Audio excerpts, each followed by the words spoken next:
Chinese Communist Party, CCP, Premier Qiang at the G20 summit did not dare meet eyes with Japanese Prime Minister Takaichi, afraid that if he was not careful the media would capture that very moment and turn it into big news about exchanges between the CCP premier and the Japanese Prime Minister, after which he would be scolded by Xi Jinping upon returning to Beijing. Meanwhile, CCP diplomacy was working hard to put on a show. But if they hadn't worked hard, it might have been better. Once they did, they fell right into a pit of their own making. On the 21st, Fu Song, the CCP's permanent representative to the United Nations, sent a letter to the UN, citing the UN Charter. On the same day, the CCP's embassy in Japan posted on X, also quoting provisions from the UN Charter. Immediately, Japanese netizens flooded the comments, pointing out the CCP's historical error, because the clauses quoted by the CCP embassy are already outdated.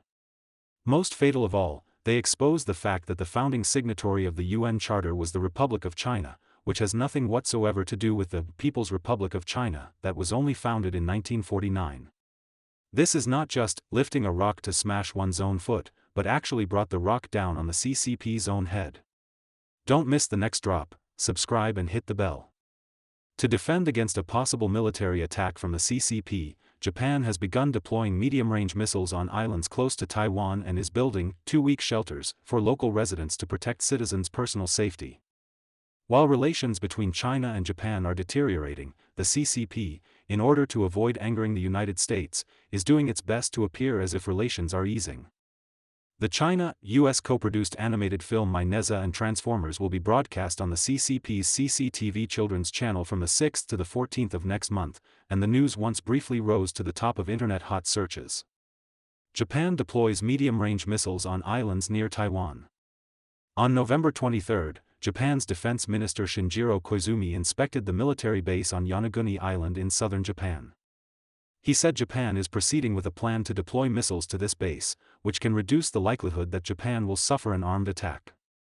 He also pointed out that seeing this deployment as something that will intensify regional tensions is inaccurate. At present, tensions between Tokyo and Beijing over the Taiwan issue continue to rise.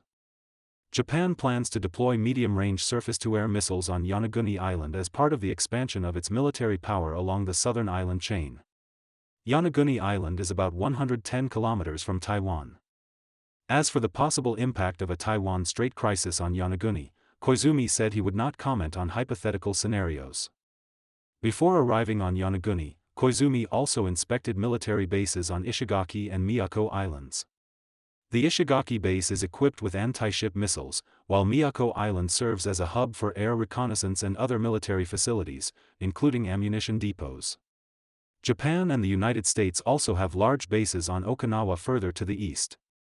In recent weeks, the U.S. military conducted an exercise transporting supplies from Okinawa to Yonaguni, simulating the establishment of a forward operating base in a regional crisis. When meeting with the mayor of Yonaguni town, Koizumi stated that Japan is currently facing the most severe and complex security environment since the end of World War II. Japan must strengthen its own military power and deepen cooperation with U.S. forces to enhance deterrence and thereby protect the peaceful lives of the Japanese people. Yonaguni Island is the westernmost tip of the Ryukyu Islands, which extend several hundred kilometers southwest from Japan's main islands. In 2022, after U.S. House Speaker Nancy Pelosi visited Taiwan, the CCP immediately held large-scale military exercises around Taiwan. At that time, several ballistic missiles fell into waters south of Yonaguni Island. In addition to deploying medium-range missiles on Yonaguni, Japan also plans to build underground shelters on the southwestern islands closest to Taiwan. Nikkei Asia reported on November 23 that, to respond to a possible security crisis in the Taiwan Strait, Japan intends to build underground shelters on remote southwestern islands that can house residents for about 2 weeks. Before arriving on Yonaguni, Shinjiro Koizumi had also inspected military bases on Ishigaki and Miyako Islands. These two islands belong to the Sakishima Islands and are Japan's closest areas to Taiwan. Koizumi discussed with local mayors how to strengthen defense. In Miyakojima City, officials are considering using an underground parking lot as a shelter capable of accommodating 500 people. The project is related to the renovation of the municipal sports center and is expected to be completed in fiscal year 2027 or later. The plan also includes building a shelter that can hold about 200 people under the Yonaguni Town Hall. Yonaguni Island is only about 110 kilometers from Taiwan. Japan's basic policy for protecting remote islands is to evacuate residents swiftly when signs of an attack first appear. They will be transferred by civilian aircraft and ships to larger Kyushu Island and other areas. Last week, Miyakojima City and other local governments conducted an evacuation drill at Miyako Airport. However, in an actual emergency, weather and manpower constraints may complicate evacuation efforts. Mayor Noboru Kakazu of Miyakojima told Koizumi that the city government alone would likely find it difficult to secure enough personnel to assist residents who cannot evacuate on their own and who require special care. As of April last year, Japan had designated more than 58,000 temporary evacuation sites nationwide. On paper, their total capacity is about 140% of the population. But among them, there are fewer than 4,000 underground shelters, able to hold less than 5% of the total population.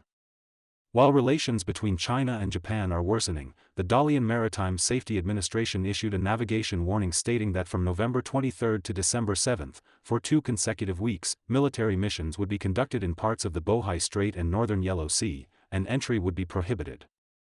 Recently, the PLA has frequently carried out military activities along the Yellow Sea coast.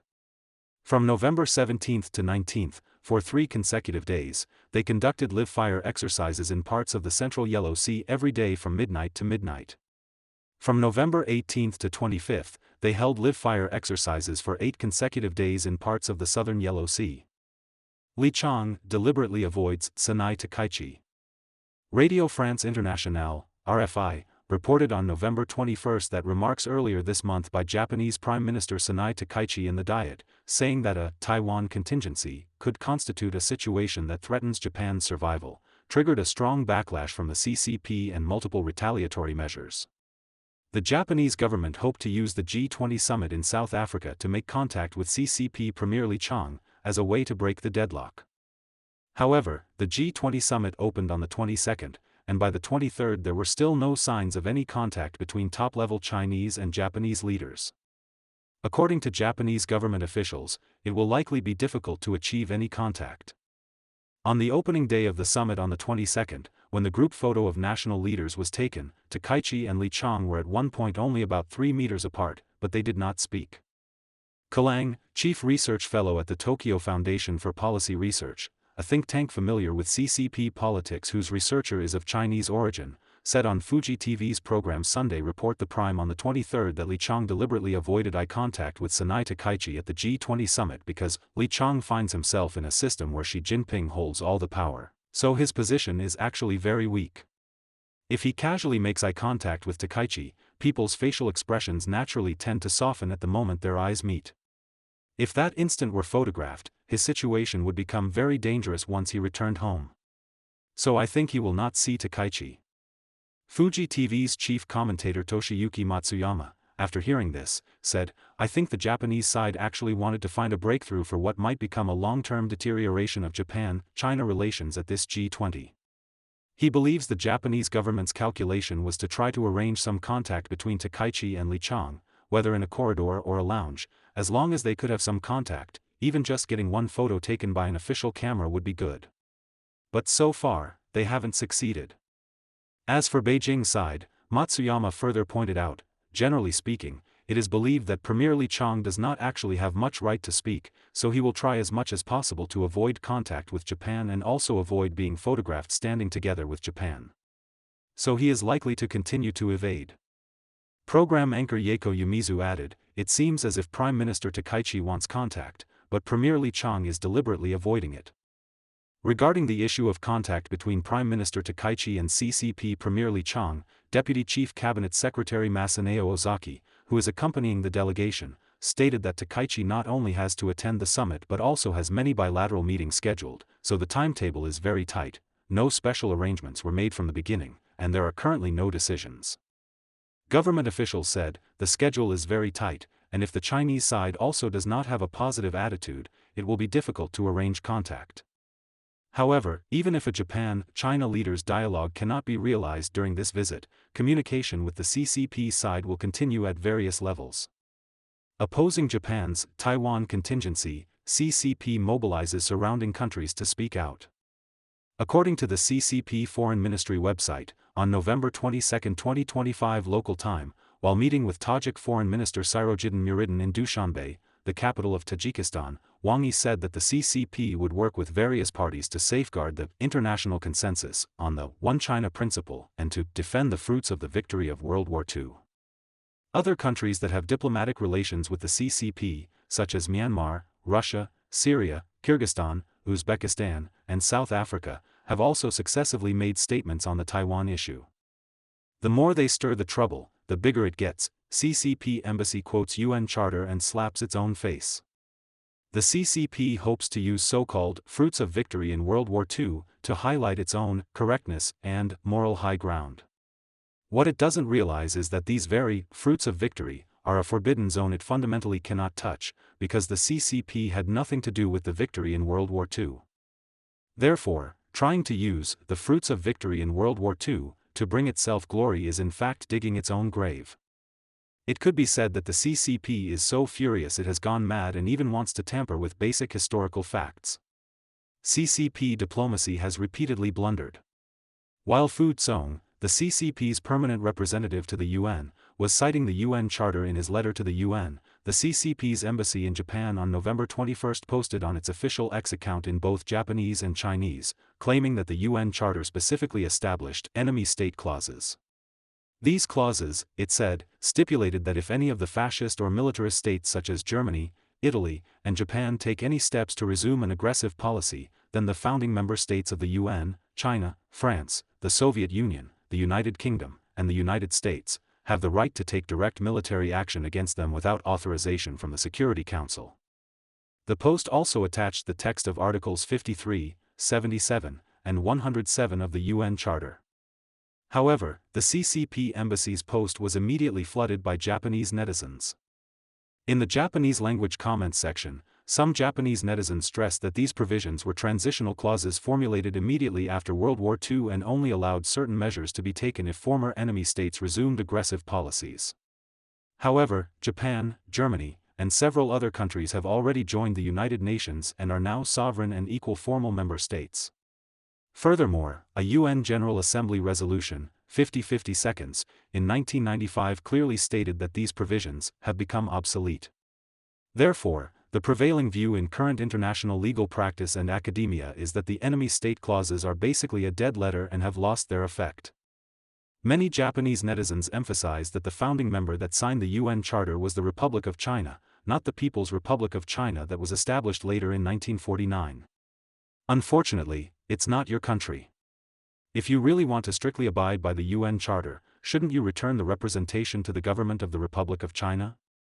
The People's Republic of China merely obtained the representative seat from the Republic of China, but it is not a founding member of the UN, isn't that a fact?